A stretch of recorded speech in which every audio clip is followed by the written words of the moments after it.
E eu quero convidar a Rita, que vai trazer a nossa segunda pregação.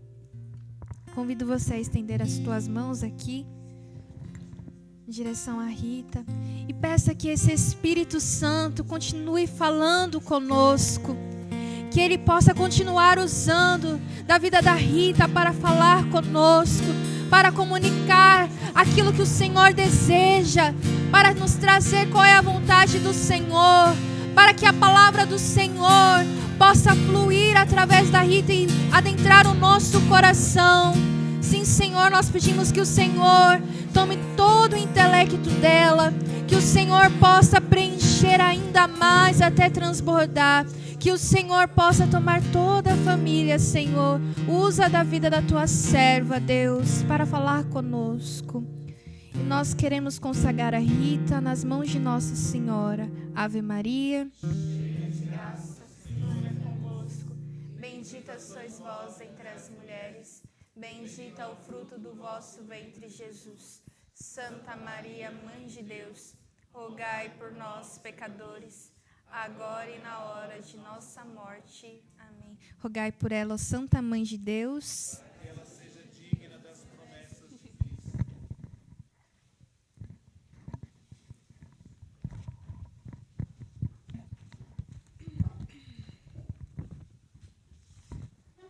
A paz de Jesus, irmãos.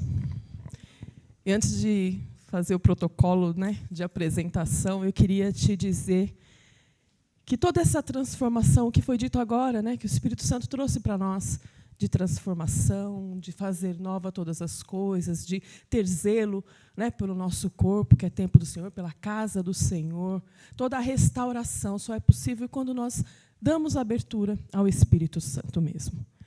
E quando eu orava por este momento, num dos momentos de oração, hoje cedo, o Senhor me mostrava como aqueles escravos que andavam com aquelas bolas nos pés, presos nos pés. Então, o Senhor colocava no meu coração que Ele está quebrando todas as cadeias, quebrando aquilo que te prende, quebrando aquilo que te torna escravo.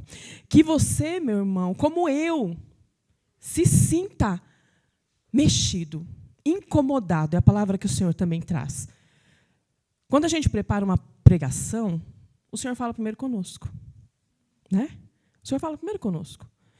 E, ao preparar esta pregação de agora, o Senhor colocava no meu coração um desejo ardente de ir ao confessionário, que é o que eu vou fazer terça-feira, que é o dia que o meu padre atende.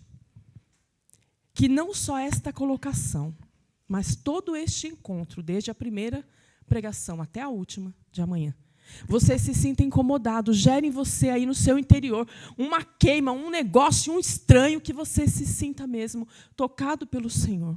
Porque a transformação também ocorre quando a gente busca os sacramentos, quando a gente busca a confissão.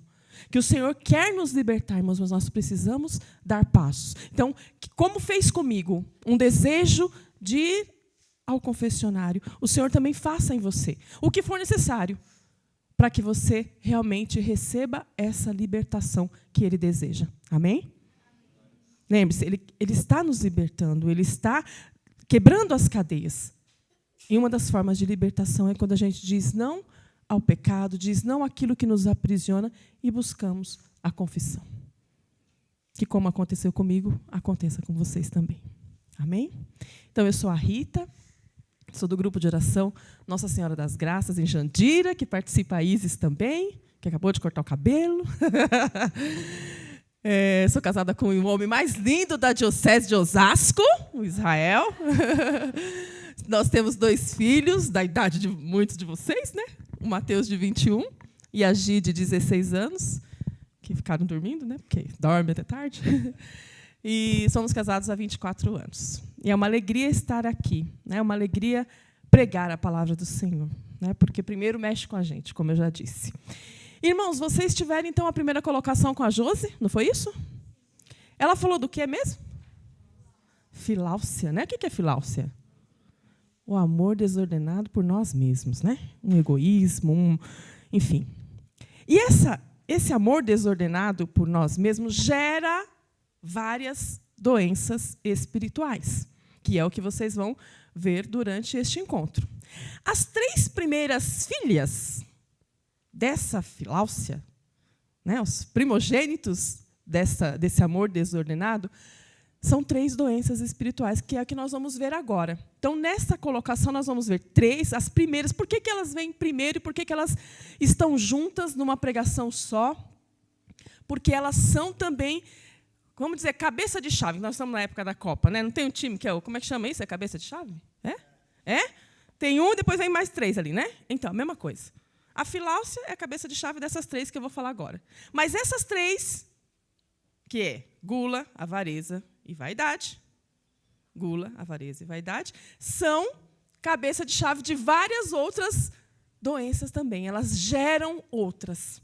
Elas nos levam a outras doenças espirituais, a outros pecados capitais. As doenças espirituais também são chamadas por alguns, né, estão ali nos 7 pecados capitais. Também tem outros nomes, maus pensamentos, enfim. Mas são doenças espirituais.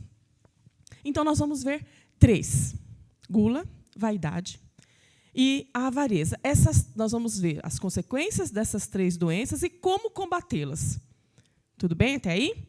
Então, da Filáusia, amor desordenado, vem as 3 primeiras, são as 3 filhinhas prediletas dela, desse amor desordenado, porque quando eu me amo desordenadamente, eu só quero o meu prazer, que é a gula.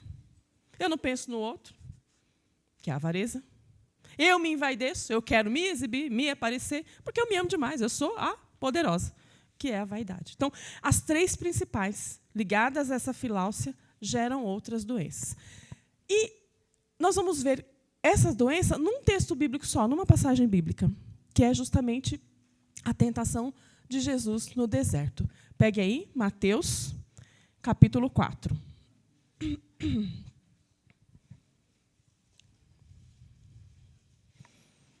Evangelho de São Mateus, capítulo 4, versículo 1.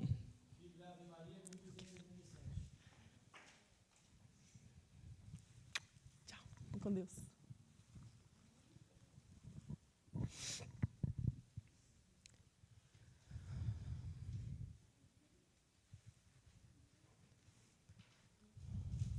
Nós sofremos tentações no nosso dia a dia, sim ou não?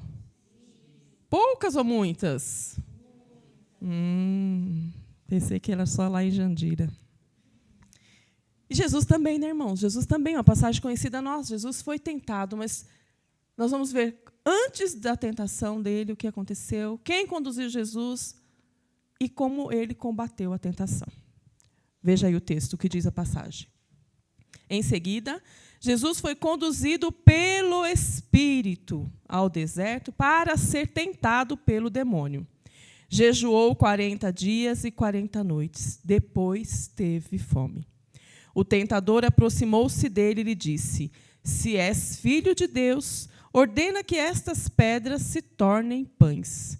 Jesus respondeu: Está escrito: Não só de pão vive o homem, mas de toda a palavra que procede da boca de Deus. O demônio transportou a cidade santa, colocou-o no ponto mais alto do templo e disse-lhe: Se és filho de Deus, lança-te abaixo, pois está escrito: Ele deu a seus anjos ordens a teu respeito. Eles te protegerão com as mãos, com cuidado, para não machucares o teu pé em alguma pedra. Disse-lhe Jesus: Também está escrito: Não tentarás o Senhor teu Deus.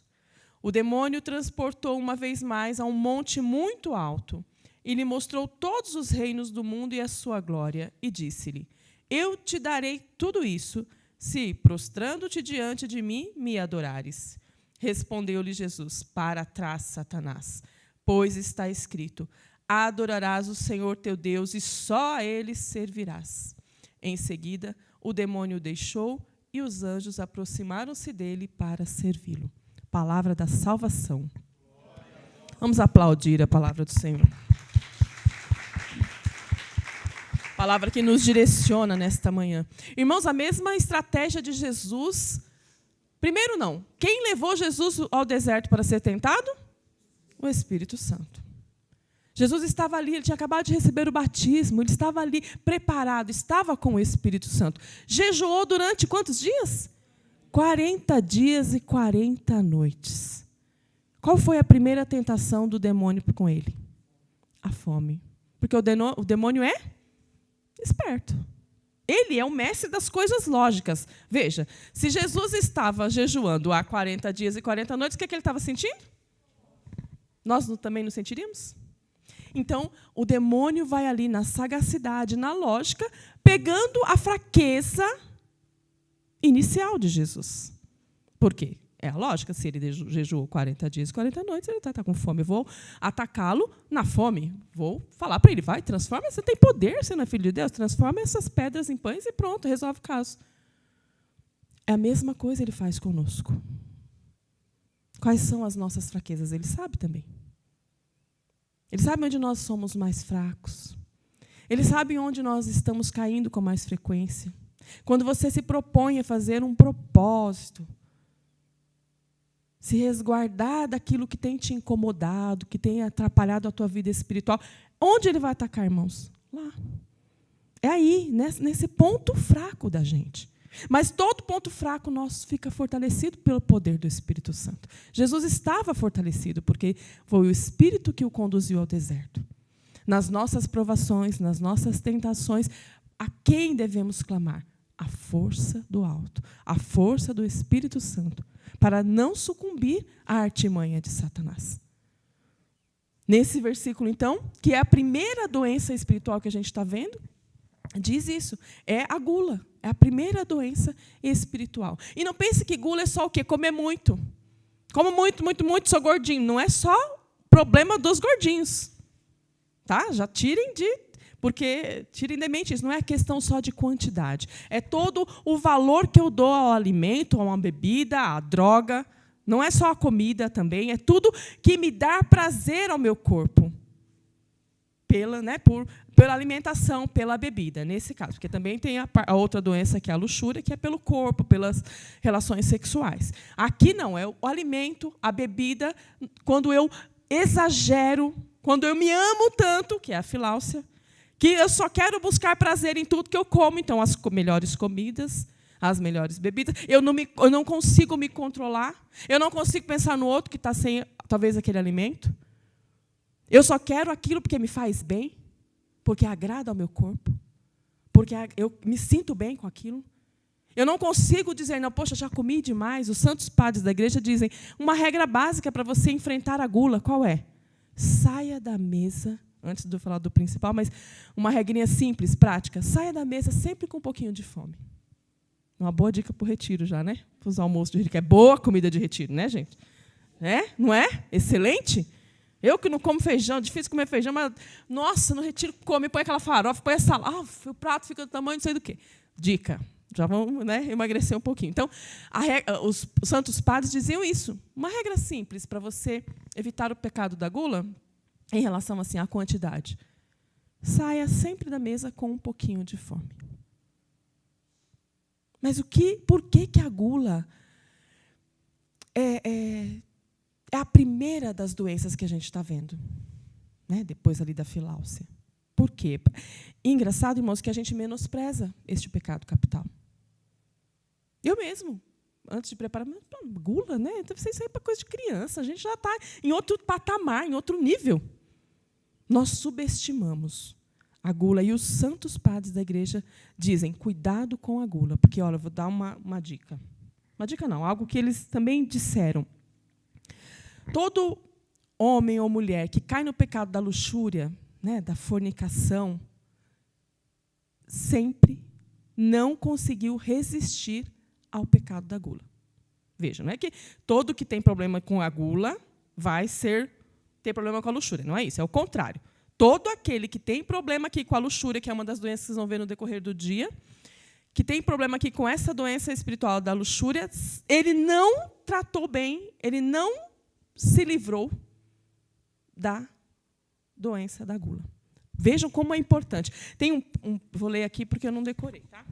Tem um padre que diz assim, um santo da igreja, São João Clímaco. Ele mostra a importância da gula porque ele vai descrevendo, num dos seus livros, ele descreve, é como se ele tivesse uma conversa com ela. Ó, tirana gula, por que é tão tirana com as pessoas, com o ser humano? E aí, como se a gula respondesse, ela diz assim: o meu filho primogênito é o espírito da fornicação. Eu falei, da luxúria. Em segundo lugar, vem a dureza de coração. E em terceiro lugar, o sono. Não é verdade? Quando a gente come muito, o que dá em nós? Sono. Depois do almoço, quem prega sofre, porque o povo fica sonolento, tem que levantar, estica o braço, não é? Ronca, chega a roncar. Né? Terceiro lugar, então, o primeiro é o espírito da fornicação. Segundo, a dureza do coração. Em terceiro lugar, o sono. Depois vem os maus pensamentos, as ondas da imundície, o abismo das impurezas desconhecidas. Minhas filhas são a preguiça, a birra, a desobediência, a insensibilidade, a escravidão e a autossuficiência. Vocês perceberam? Não é pouca coisa esse negócio de gula. Não é? Essa doença que a gente, às vezes, subestima. Não dá o devido valor. Vamos fazer uma enquete rápida. Quantos aqui, em algum momento da vida, se confessaram por conta do pecado da gula? 1, 2, 3, 4, 5, 6, 7, 8. Até que tem, né? Mas a gente olhar assim, irmãos, na maioria das pessoas acha que a gula não é o meu problema. Eu tenho outras coisas, outras situações. Não dá o devido valor para essa doença espiritual que acarreta tantas outras. Inúmeras outras. Mas lá em Gálatas 5 diz: conduzi-vos pelo Espírito Santo e não vão satisfazer o desejo da carne. Esse é o X da questão. A gula, nós estamos satisfazendo o desejo da nossa carne. Não é? Eu quero comer bem. Vai na pizzaria, vai no rodízio de pizza, vai na churrascaria, coisa boa. Churrascaria, né, Rael? Nossa Senhora.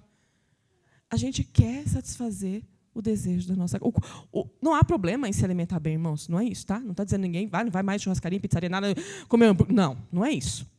É quando nós colocamos em primeiro lugar o nosso apetite, o nosso olhar para a comida, é quando nós não pensamos nos outros. Quando eu preparava também, eu lembrava de um irmão que faleceu, né, recentemente, o Carlos Natal, que foi diocesano, né, coordenador diocesano.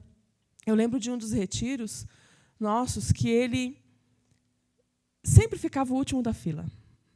Sempre. Ele sempre foi a humildade em pessoa, né? E ele, irmãos, ficava no último lugar. E ele dizia assim: tem que deixar os outros se alimentarem primeiro.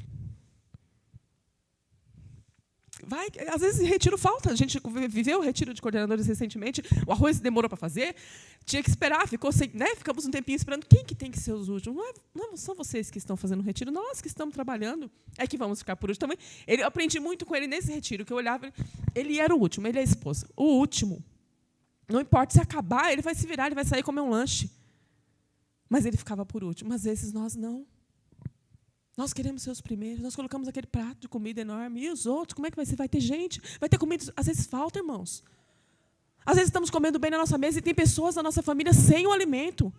Tem pessoas na nossa igreja, no nosso grupo, e às vezes a gente nem sabe que está sem o alimento. Que nós possamos pensar sempre nos outros. Não é o nosso prazer, não é o prazer da nossa carne que vem em primeiro lugar. Como combater, irmãos, essa primeira doença espiritual que é a gula? Primeiro, com a temperança. Segundo, com o jejum. No começo do nosso movimento da renovação carismática, como era fácil fazer jejum? A maioria das pessoas fazia. Como era fácil se confessar? Você ia nos retiros, as filas da confissão eram imensas. Você ia na Canção Nova, a fila dobrava. Dobrava. Todo mundo queria se confessar. Era mais fácil fazer jejum.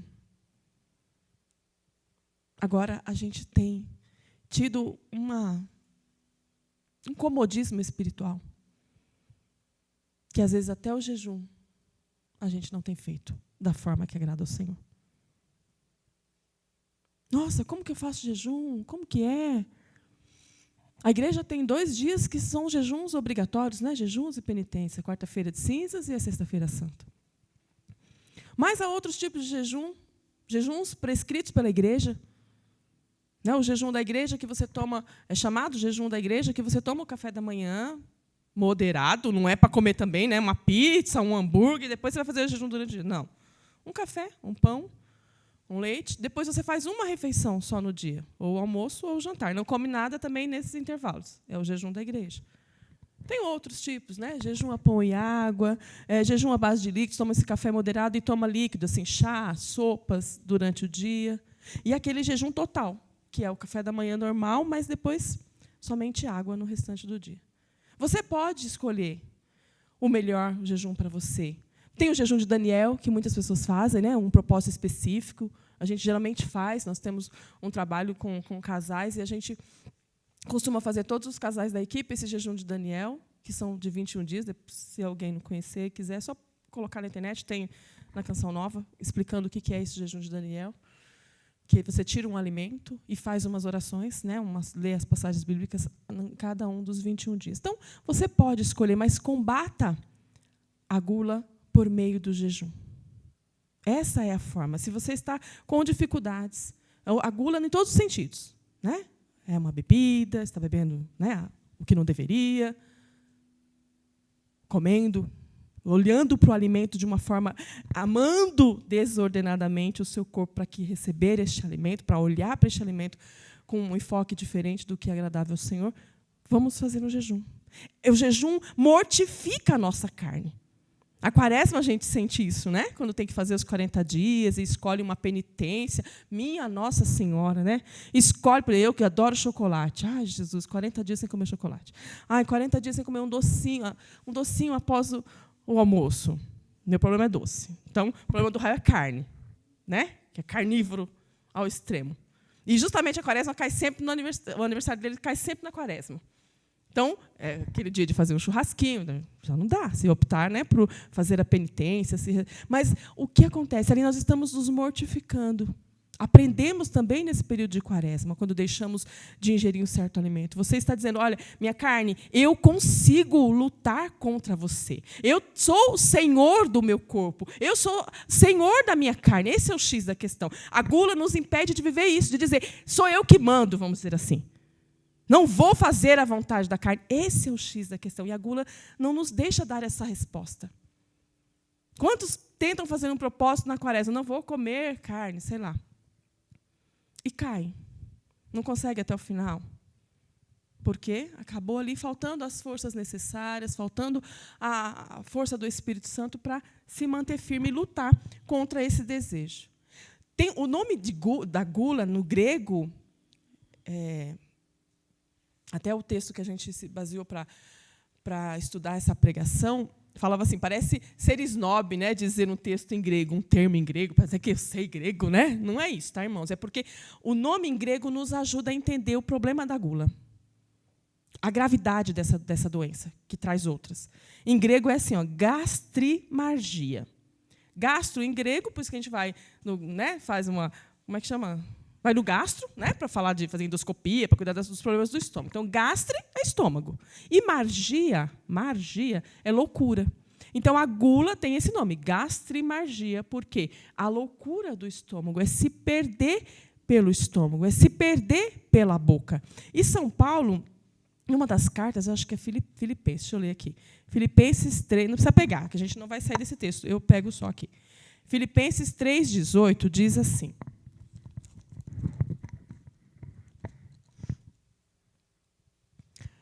Irmãos, sede meus imitadores e olhai atentamente para os que vivem segundo o exemplo que nós vos damos. Por quê?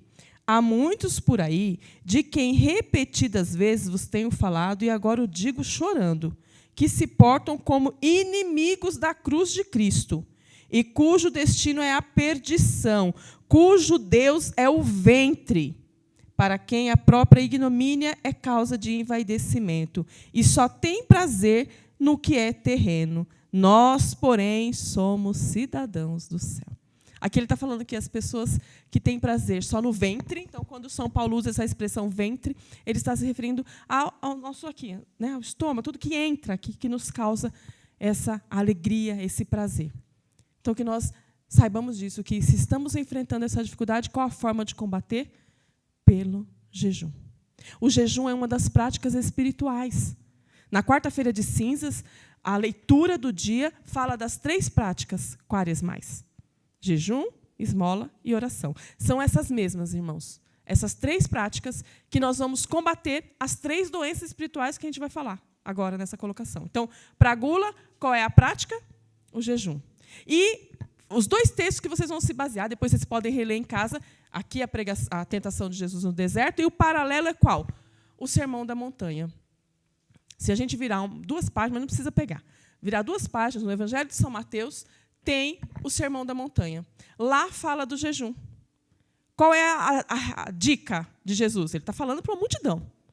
E ele diz assim, quando forem jejuar, fiquem tristes, cabisbaixos. Ele diz assim? Vocês já leram essa passagem? Na quarta-feira de cinzas do ano que vem, vocês vão lembrar. Ele diz assim, quando fores jejuar, lava o teu rosto, fica sorrindo, fica alegre. Não precisa ninguém saber que você está jejuando. Porque a gente fala, alguém oferece um chocolate, o Rael me oferece uma caixa de chocolate. Eu falo, Rael, não me dá, eu estou em jejum. Não é para os outros ficarem sabendo, o jejum é seu. É você e Deus, é um particular seu com Deus. Diz assim, vou até ler, mas vocês não vão pegar, não. Quando jejuardes, não tomeis um ar triste, como os hipócritas, que mostram um semblante abatido para manifestar aos homens que estão jejuando. Dia, céu, azar, estou triste, estou jejuando, meu Deus, não posso fazer isso, não posso comer aquilo. Não. Em verdade, eu vos digo, já receberam a sua recompensa. Quando jejuares, perfuma a tua cabeça, lava o teu rosto. Assim não parecerá aos homens que jejuas, mas somente a teu Pai, que está presente ao oculto. E teu Pai, que vê num lugar oculto, te recompensará.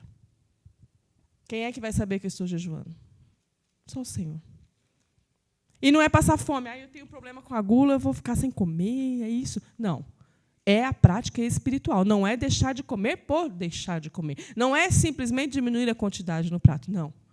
É fazer daquele momento de alimentação um louvor ao Senhor. Por isso é tão importante as nossas orações de ação de graças antes das refeições. É dizer, Senhor, obrigado por este alimento. Obrigado porque não está faltando, Senhor. É um olhar espiritual para o alimento. É não deixar a nossa carne querer comandar a nossa vida. Tudo bem até aí? Então, a primeira doença espiritual é qual mesmo que a gente está vendo? A gula. Como é a forma de combater a gula? Jejum. Jejum, moderação, né? Temperança.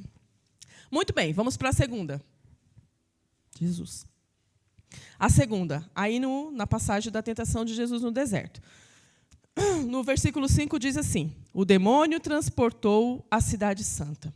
Colocou-o no ponto mais alto do templo e disse-lhe, se és filho de Deus, lança-te abaixo, pois está escrito, ele deu a seus anjos ordens a teu respeito, eles te protegerão com as mãos, com cuidado, para não machucares o teu pé em alguma pedra.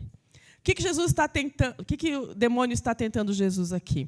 A vaidade, é como se ele dissesse, lança-te daqui, faz um show aí para nós, Jesus, pula aí, todo mundo vai estar lá te vendo, é um espetáculo, vai ver que você não vai machucar nada, que os anjos vão te pegar, vão te salvar, não vai acontecer nada, vai ser uma bênção, vai ser um espetáculo teatral. O demônio estava dizendo, Jesus, olha, dá um show. Para o povo te ver, para o povo ver que você tem poder, que você é bom, que você é o cara. Muitos irmãos de nós temos caído nessa doença da vaidade. Muitos.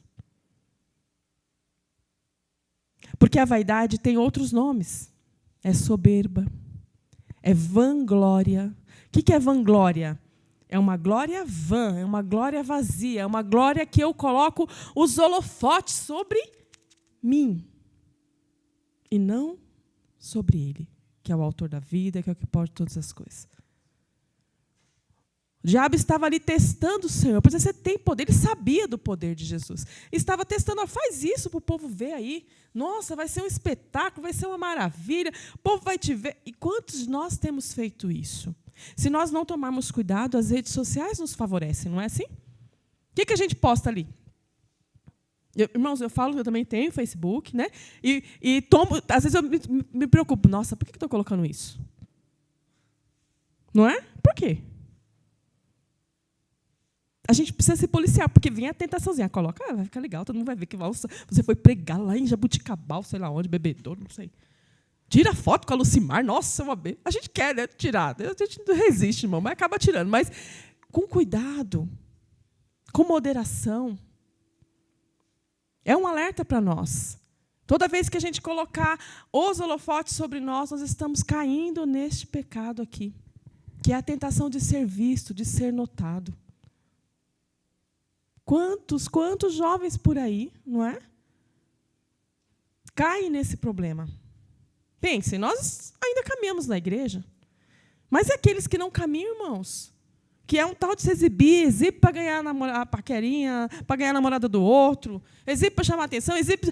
Eu vejo porque eu trabalho perto de escola, né, e trabalho na área da educação. Minha Nossa Senhora, é um Deus nos acuda ver aqueles jovens gritando na rua, chamando atenção, falando palavrão. Você vai sair para. Eu saio no horário do almoço, é na hora que eles estão saindo da escola. Meu Deus do céu. Eu falo, meu Deus, se minha Giovana fizer isso, eu mato a Giovana. Porque é uma necessidade de chamar a atenção, irmãos. É uma vanglória. Lembrem sempre dessa palavra. Nada que fazemos é para a nossa glória. Nada. É sempre tudo para a honra e glória de Deus. Cuidado também no nosso ministério, nos nossos trabalhos na igreja. Às vezes você vê, né, uma irmã que louva, né? Ai, que canta tão bem. E você vê ali o quê? Simplicidade. Sempre tem que ser assim. Sempre tem que ter clareza de que o dom dali do canto, da voz, foi o Senhor que deu. Se ela canta bem, é porque Deus deu. Se prega bem, é porque Deus deu. Nada é para nós. A gente tem que ter o pé no chão. Não podemos. E quando tiver vindo o holofote para você, o foco das atenções, tira. Diz, é do Senhor. É dele, foi ele que fez.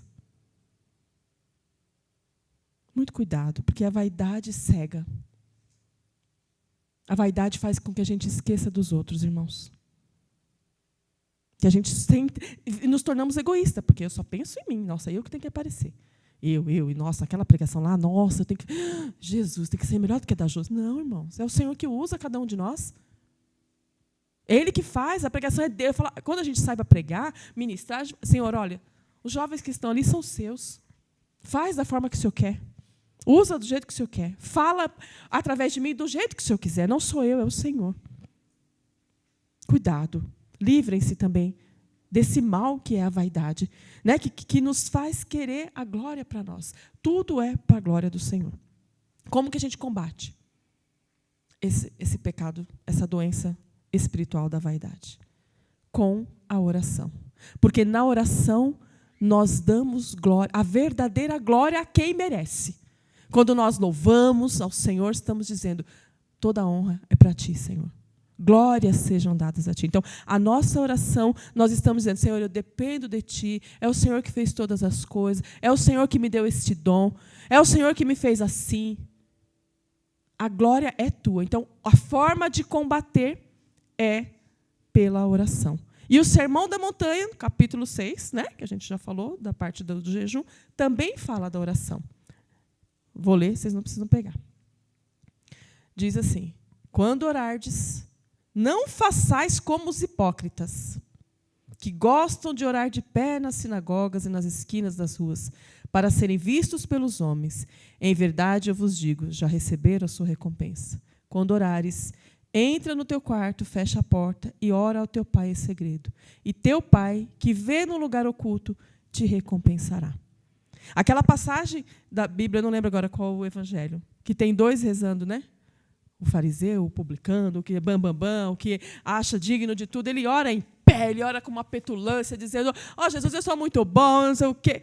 Deus, né? E aquele que é pecador, que ajoelha, que olha para o Senhor, que é humilde, que diz, eu errei. Senhor, olha aqui para mim. Então, a forma, irmãos, de combater a doença da vaidade é uma oração. E é um coração humilde. Quando eu rezava, o Senhor também me mostrava pessoas com muitos fardos, muitos pesos nas costas. E lá em Mateus 11 diz, né? Vinde a mim, vós que estáis cansados e aflitos sob o peso, sobre os fardos, e eu vos darei descanso. Aprendei de mim, que sou manso e humilde de coração. A humildade é a chave. Nada de se vangloriar, de achar que é melhor que o outro. Sempre diga assim, irmão, faz melhor que eu. Tem ainda, ela agora está em Jandira, a Rafaela. Eu lembro que ela ajudava muito a gente na pregação, quando o Rael estava coordenando a pregação na região Barueri. Ela ajudava, né, ministrava com a gente ali os encontros mensais. E em um dos encontros ela sempre dizia assim, Senhor, eu sempre oro para que o irmão que vai pregar, o irmão que vai ministrar, faça sempre melhor que eu. Faz melhor que eu. Faz melhor que eu. A gente sempre... não, às vezes a gente quer. Não, eu quero ser o bom, eu quero ser o melhor. A gente tem que ser melhor em algumas coisas, na nossa vida profissional, no nosso trabalho, no estudo. A gente quer, não melhor que o outro, quer ser melhor até que o que eu fui ano passado, que eu fui na minha outra graduação, que eu fui na segunda série do médio, se eu estou na terceira, sei lá. Eu preciso ser melhor do que eu, não comparar com os outros. Então, sempre assim, orar para que o irmão faça melhor, que o irmão se dê bem, que o irmão pregue bem, que o irmão ministre bem. Dentro da igreja, irmãos, há pessoas que buscam esse exibicionismo, que é a doença da vaidade. Cuidemos. Vamos combatê-la com a oração, uma oração humilde, uma oração sincera. Amém? Qual é a segunda? Segunda doença? Vaidade. Como que a gente combate? Oração e tendo um coração humilde, como o Senhor nos ensinou. Terceira. Avareza, Jesus amado. O que é avareza, irmão? Vocês sabem? Mão de vaca. Aquela pessoa que morre e leva todo o dinheiro para o céu, né, que ele vai usar lá, vai fazer compras no shopping do céu. Então, a avareza, irmãos, está aí também no versículo 8 da tentação de Jesus no deserto. O demônio transportou uma vez mais a um monte muito alto e lhe mostrou todos os reinos do mundo e a sua glória. Disse-lhe, eu te darei tudo isso se prostrando-te diante de mim me adorares. Oh, Deus. Ele mostra tudo, as riquezas. O demônio queria tentar Jesus dizendo, olha, o melhor é o material. Olha quanta coisa, você pode tudo isso. Olha, se você me adorar, eu te dou tudo isso. Quantas pessoas têm buscado no material a sua alegria, a sua felicidade? Não há problemas, irmãos, de nós cuidarmos da nossa vida financeira, vocês que são jovens, né? Pensar, guardar um dinheirinho na poupança, para fazer um intercâmbio, para fazer uma faculdade. Não tem problema, não é isso. O problema é quando eu me apego tanto àquele dinheiro que eu guardei ali, porque é para fazer um intercâmbio daqui a 10 anos, aí minha mãe e meu pai estão precisando do dinheiro, e eu não abro a minha mão. Vocês estão percebendo? É um amor enorme pelo dinheiro, pelas riquezas, por ter. E a sociedade de hoje nos mostra isso, não é? Tenha, compra, compra, compra. É outdoor, é tudo. Toda a propaganda, todo o marketing é compra, compra, tenha. Saiu o iPhone, não sei que número que está agora, sei lá qual é. Compra, compra, compra. Há um apego às coisas materiais, sendo que essas coisas se corroem. Essas coisas perdem. Não levamos nada disso para o céu.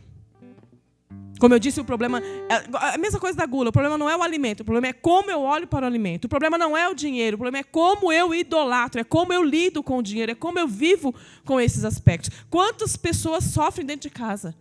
Famílias sofrendo, porque um tem, se o outro está precisando, não ajuda. O Senhor quer que nós nos desprendamos, irmãos. É um desprendimento. O que é que tem nos prendido ao dinheiro? Diz lá também na Sagrada Escritura, não é possível adorar a dois senhores. A quem nós temos adorado? O que nós temos nos prendido tanto? Que valor temos dado às coisas materiais? Vocês são jovens ainda, é preciso cuidar disso. O Mateus, nosso filho de 21, eu brinco com ele. Você é mão de vaca, Mateus, para. Ele é bem cuidadoso, né, na parte financeira. Tem o dinheirinho dele guardado. Mas uma vez nós precisamos, no ano passado, para ajudar o irmão do Rael. E nós falamos, filho, podemos pegar? Você pode emprestar esse dinheiro? Depois a gente vai te devolvendo aos poucos. Emprestou. Vimos ali desprendimento nele. Até agora nem pagamos tudo ainda. Estamos devendo. Mas é preciso. Então eu brinco ele, que ele é mesmo. Ele é econômico. Nossa Senhora, tem mais dinheiro que nós, se brincar. Né? Guardadinho, tem. Às vezes, vai, Matheus, vai pagar esse negócio, paga essa pizza. Vai, compra um negócio, meio mão de vaca. Mas quando é necessário, ele se desprende. E nós?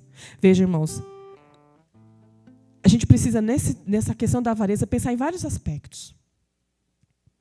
Quando eu dou o meu dízimo na igreja, qual é a minha postura? Quando eu dou a oferta durante as missas, qual é a minha postura? Teve um padre, não sei se foi o padre Douglas, que falou assim, as notas preferidas da igreja, as notas de R$2, sabe direitinho para a igreja. Porque a gente tem 10, tem a nota de 10, uma nota de 20, uma nota de 50 e a de 2. Qual a nota que a gente dá na oferta?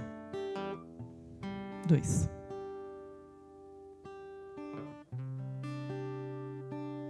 Há a necessidade de um desprendimento. Você sabe o que é que tem te causado apego. Onde você está apegado. Tem homens, mulheres também, que trabalham o máximo. Não tem tempo nem para os filhos, nem para a família. É porque está juntando. Morre, não usufrui de nada. Que valor eu tenho dado, irmãos? Que apego eu tenho tido ao dinheiro? Tem jovens que deixam os pais passando necessidade, mas compra o último celular, compra o último tênis, o tênis mais caro, porque quero andar na moda. Junta aí a vaidade com a avareza. Porque eu poderia estar ajudando os meus pais. Veja, o que tem nos causado apego? A quem? A que bens materiais? Ao carro?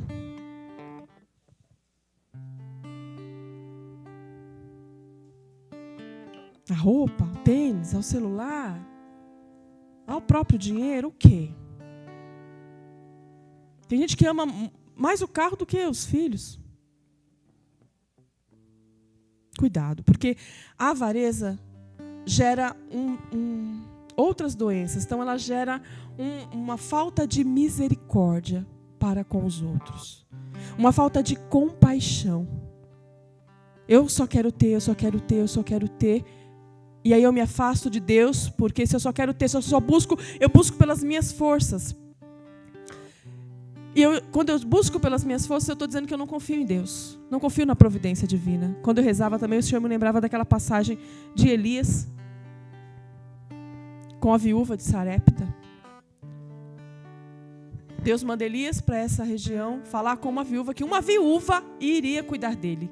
Ele chega na casa, a viúva tem só um pouquinho de farinha, um punhadinho, e um pouquinho de azeite para fazer o pão para ela e o filho comerem aquele último pedaço de pão e morrerem. E ela diz, não, ele pede um pão para ela. Ele chega e dá, faz um pão para mim. Profeta de Deus, grande profeta.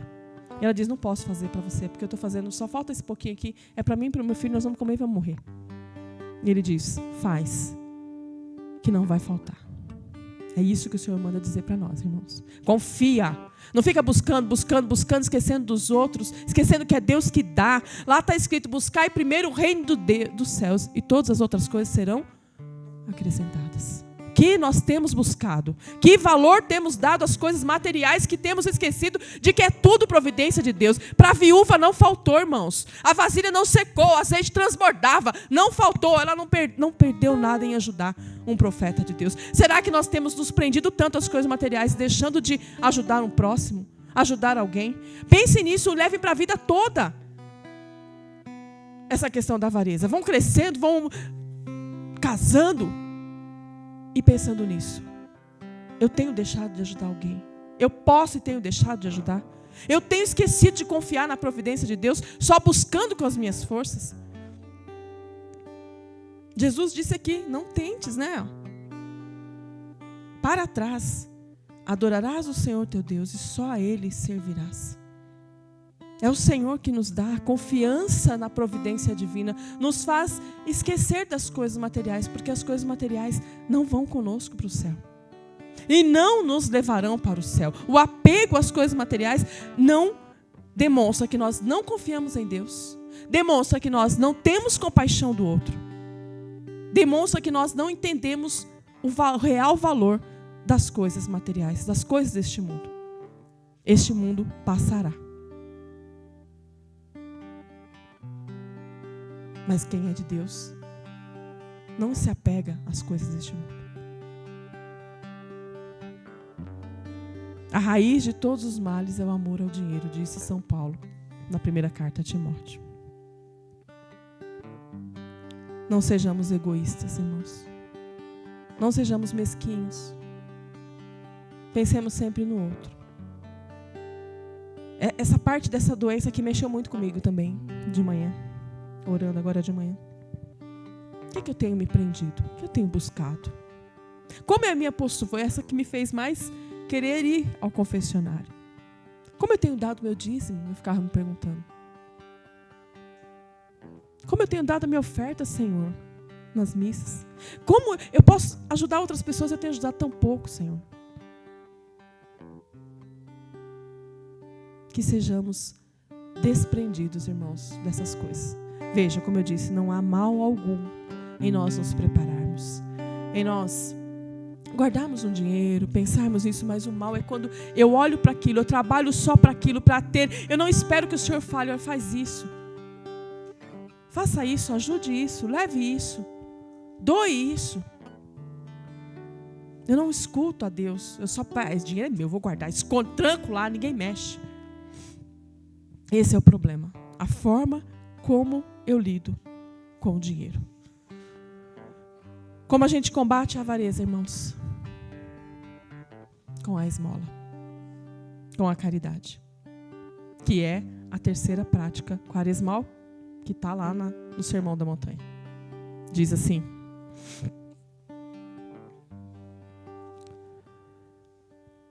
Peraí que eu vou achar. Esse é capítulo 6, versículo 2. Não precisa pegar. Quando, pois, dás esmola, não toques a trombeta diante de ti, como fazem os hipócritas nas sinagogas e nas ruas, para serem louvados pelos homens. Em verdade eu vos digo, já receberam a sua recompensa. Quando deres esmola, que a tua mão esquerda não saiba o que fez a direita. Assim a tua esmola se fará em segredo, e teu pai que vê o escondido irá recompensar-te. Também não é ser caridoso, irmãos, para se exibir, porque a gente cai no problema da vaidade. Nossa, eu ganhei ali um dinheirinho no bingo da igreja. Vou colocar na rádio. Não, na ação entre amigos da nossa casa, nossa bênção. Ganhei o carro lá, fui o primeiro colocado. Ganhei o primeiro prêmio, quer dizer. Aí eu vou colocar no Facebook que eu vou doar para nossa casa, nossa bênção. Nossa, todo mundo vai ficar, olha a Rita como é boazinha. Não é. Aí não te vale de nada. Porque Deus vê o que está oculto. Não precisa saber o que a sua mão esquerda deu. Ajudou o irmão. Não precisa gritar para os quatro ventos. Nossa, eu ajudei ali a Isis, eu estava precisando muito, ajudei. Você quer ajudar também? Faz toda a propaganda, o marketing para você. Não adianta. Não valeu de nada. É no escondido. Porque o Senhor vê o que está oculto e nos dará recompensa. E não é dar achando que vai receber de volta também. Não é isso. É saber, poxa vida, eu posso abençoar um irmão. Pense sempre nisso, quando o Senhor te der uma oportunidade. Recebeu algo ali, tem algo ali, alguém falou, puxa, eu estou precisando tanto disso. Doe, que não vai faltar para você. Dê, não vai faltar. Deus é aquele da providência, aquele que nós depositamos a nossa confiança. Quando nós olhamos desordenadamente para o dinheiro, quando eu coloco ali no papel, nossa, eu vou dar isso, mas poxa vida, não vai faltar, irmãos. Não vai faltar quando você dá com desprendimento. Oferta com desprendimento. Confiando que não vai faltar para você. Ontem a gente estava na pregação, o Rael pregou no grupo da Josi, né? Ela que pregou aqui para vocês, e eu brinquei com ele. Nossa, você devia fazer a pregação de amanhã, porque ele falou muitas coisas sobre esse momento agora da avareza. Ele deu 2 exemplos que a gente conheceu, de pessoas totalmente desprendidas. Um foi o ajudante dele há anos, muitos anos atrás. Grande pregador da palavra. Não vou falar porque não é para envadecer ninguém. Grande profeta. Aliás, as 2 histórias são com ele, né? E ele trabalhava com Rael, ele trabalha em obras também, em pintura, mas na época ele era ajudante do Rael. Trabalhou como ele viajou já há um tempo, né? Trabalhou como ajudante do Rael. E foi uma época que o caminhão do Rael deu problema, fundiu o motor, então a gente gastou muito dinheiro. arrumando esse motor aí e tal. E quando ele trabalhou essa quinzena, ele falou para o Rael. O Rael foi pagá-lo, mesmo apertado, com dificuldade, mas tem que pagar, né? É o ajudante, tem que pagar. Ele foi dar o pagamento dele daquela quinzena e ele disse: não precisa, pode ficar para você. Não, tá doido? Por que você não vai pegar o dinheiro? Você trabalhou os 15 dias? Não. Eu não posso te abençoar nessa quinzena? Ele não, irmãos, ele não podia nem fazer aquilo. É o trabalho dele, a mulher dele não trabalha. Ele não podia, no olhar humano, ele não podia fazer, porque ele dependia daquele dinheirinho da quinzena dele. Mas olha o desprendimento da pessoa. Rael, fica, eu quero te abençoar. Eu sinto que é assim, eu te abençoo neste momento, você vai abençoar outro em outro momento. E assim vai, uma corrente.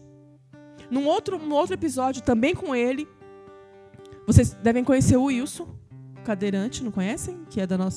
Que tem um grupo de oração na Nossa Casa, Nossa Bênção. Na época, a gente ainda morava em Carapicuíba, na época que ele caiu da laje e perdeu mesmo os movimentos, né? Ele caiu, estava trabalhando, tirando água, parece, né? Da laje.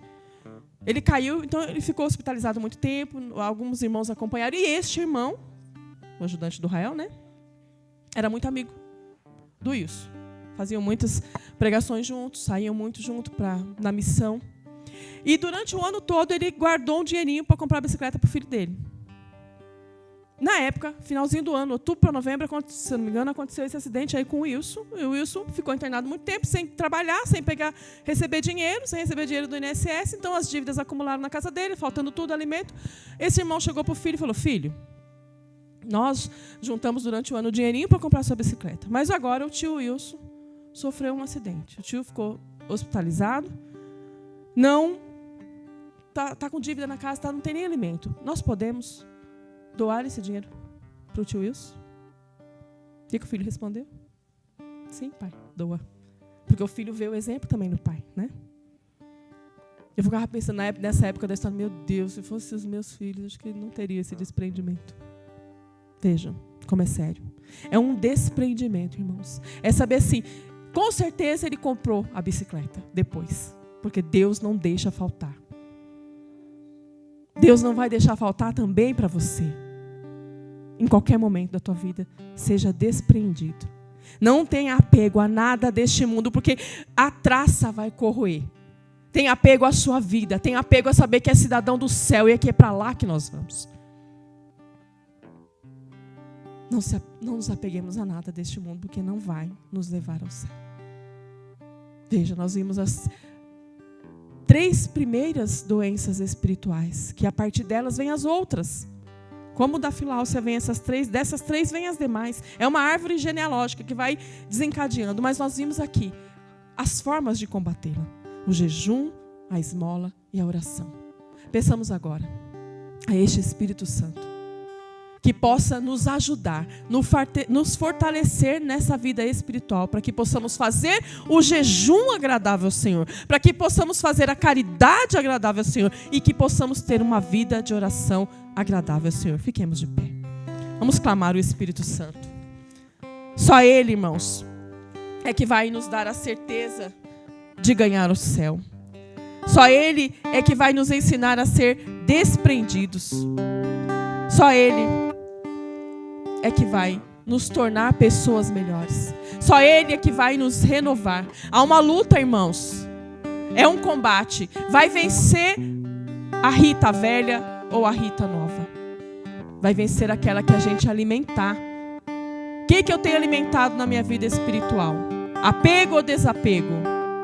Exibicionismo ou humildade? Vanglórias ou a glória devida ao Senhor? É isso que vai nos levar ao céu. Antes da gente cantar, eu queria até ler os versículos. Só feche seus olhos e só escute isso. Da primeira carta de São João, que diz assim, olha: não ameis o mundo nem as coisas do mundo. Se alguém ama o mundo, não está nele o amor do Pai. Porque tudo o que há no mundo, a gula, a vaidade, a avareza, os prazeres da carne, porque tudo o que há no mundo, a concupiscência da carne, a concupiscência dos olhos